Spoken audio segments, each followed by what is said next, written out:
Fala galera, meu nome é Gustavo Reis. Oi pessoal, meu nome é Natália Salles. Nós somos os assessores do Foco em Medicina. E nesse vídeo de hoje, vamos ajudar você estudante que quer passar em Medicina. Vamos gravar uma série de vídeos que é Desmistificando o Enem. O que é que vai acontecer nessa série de vídeos?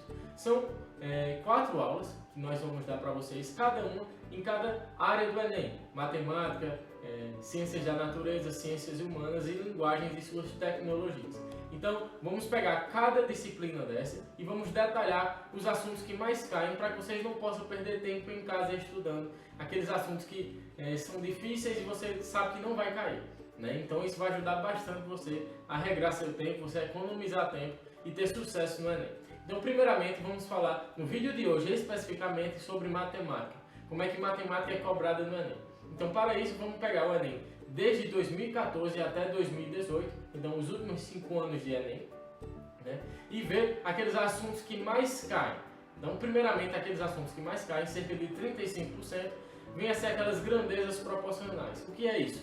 Então, aquela razão, proporção, regra de 3, juntamente com um pouquinho de porcentagem e aquelas questões também de juros, né, que sempre vão estar entreladas ali para que você possa entender e você possa ter sucesso nessas questões. Então, outros assuntos que caem bastante são o que? Geometria analítica e geometria plana, cerca de 10% cada um.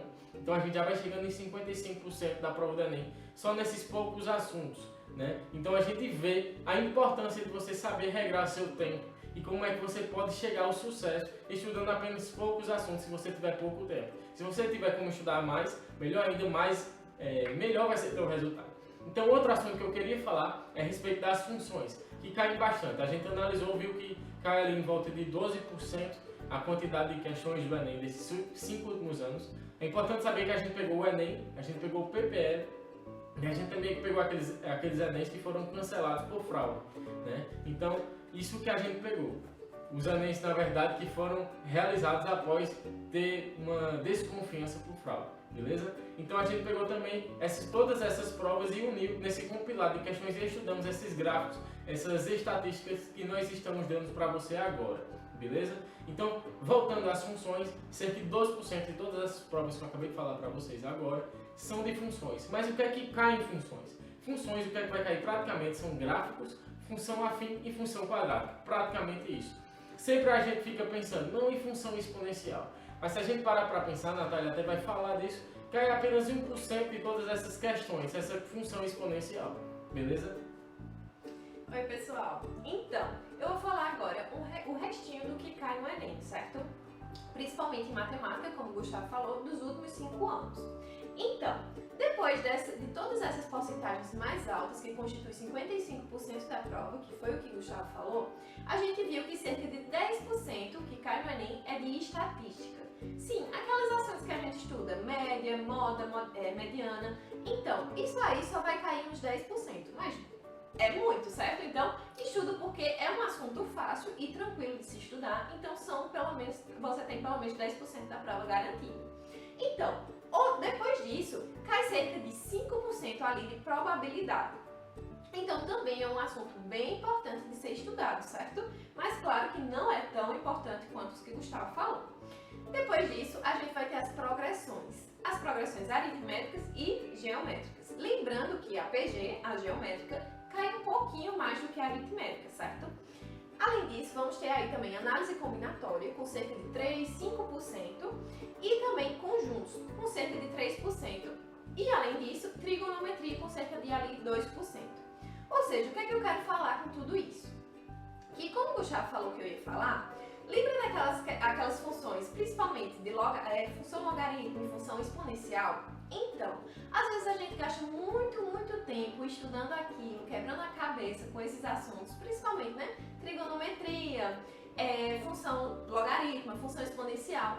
E muitas vezes elas caem muito pouco. Então, como a gente falou aqui, cada uma cai cerca de 1%, 2%. Então, às vezes não é um assunto tão importante para você focar, principalmente se você tiver pouco tempo, hein? Então, principalmente agora nesse período, o que é que você tem que focar? Em tudo aquilo que o Gustavo falou, um pouquinho do que eu falei, e a gente tá te dando assim, aquela colherzinha de chá, te dando aquela dica especial para você arrasar no Enem de matemática. E além disso, fala mais. Então agora eu vou falar em relação à prova do Enem, quando você chegar naquele dia de matemática. Então o Enem, ele tem um TRI, né, que é a teoria de resposta ao item. O que é que essa teoria faz? Ela vai selecionar aqueles alunos que são coerentes para ela. Né? Então vai pegar aqueles alunos que sabem fazer aquelas questões fáceis, sabem fazer aquelas questões médias e erram aquelas questões que são difíceis. Praticamente é isso. Né? Então, para que você possa se dar bem na prova do Enem, a primeira coisa que eu indico para você é você estudar esses assuntos que mais caem, né? Porque geralmente essa maior quantidade de assuntos, geralmente ele também tem a maior quantidade de questões fáceis.